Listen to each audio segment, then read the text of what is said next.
Hi, இன்றைக்கி ஒரு சூப்பரான சமையல் டிப்ஸ் தான் சொல்ல போகிறேன். இன்றைக்கி நைட்டு வந்து டின்னருக்கு என்ன பண்ணலாம் அப்படின்னு யோசிச்சுட்டு இருந்தேன். வீட்டில் கொஞ்சோண்டு ரைஸ் மட்டும்தான் இருந்தது, கிரேவி அது மாதிரி எதுவுமே இல்லை. சரி ப்ரிப்பேர் பண்ணலாம் அப்படின்னு பார்த்தா என்ன ப்ரிப்பேர் பண்ணுறது அப்படின்னு தெரியல. ரொம்ப டயர்டாக இருந்துச்சு. நைட்டு வரை ரொம்ப லேட்டாக வேறு ஆகிடுச்சு. சரி நாளைக்கு பார்த்துக்கலாம், இப்போ நைட்டுக்கு என்ன பண்ணலாம் அப்படின்னு நான் யோசிச்சுட்டு இருக்கும்போதே எனக்கு இந்த ஐடியா வந்துச்சு. இதை நீங்களும் ட்ரை பண்ணணும் அப்படின்றதுக்காக தான் உங்களோட ஷேர் பண்ணணும் அப்படின்றதுக்காக நான் இந்த போஸ்ட்டை நான் போடுறேன். என்ன பண்ணேன், வீட்டில் எக் இருந்துச்சு. அப்போ என்ன பண்ணேன், 2 எக் எடுத்து பாயில் பண்ணி அதை எடுத்து தனியாக வச்சுக்கிட்டேன்.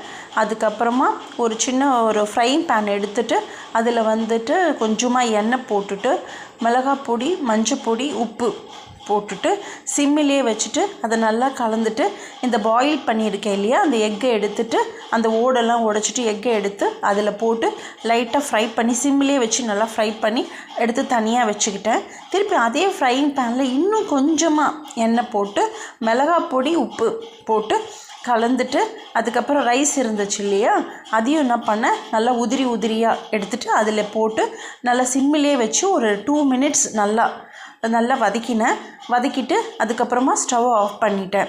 இப்போ என்ன பண்ணேன், இப்போ இந்த ஃப்ரை பண்ண எக்கையும் அந்த ரைஸையும் வந்து சாப்பிட்டேன்.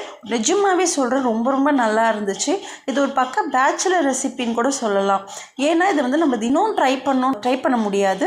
பட் என்னைக்காவது நம்மளால் முடியாத பட்சத்தில் கிரேவி ப்ரிப்பேர் பண்ண முடியல, ரொம்ப நைட்டு லேட்டாகி போச்சு, ரொம்ப டயர்டாக இருக்குது, வெளியில் போயிட்டு எதுவும் வாங்கிட்டு வர முடியாது, அது மாதிரி சமயத்தில் நீங்கள் இதை ட்ரை பண்ணி பார்க்கலாம். நிஜமாகவே ரொம்ப சூப்பராக இருந்துச்சு. நீங்களும் இதை ட்ரை பண்ணிவிட்டு எப்படி இருந்துச்சுன்னு சொல்லுங்கள். இதே மாதிரி வேறு ஒரு ரெசிபியோடு உங்களை சந்திக்கிறேன். பாய்.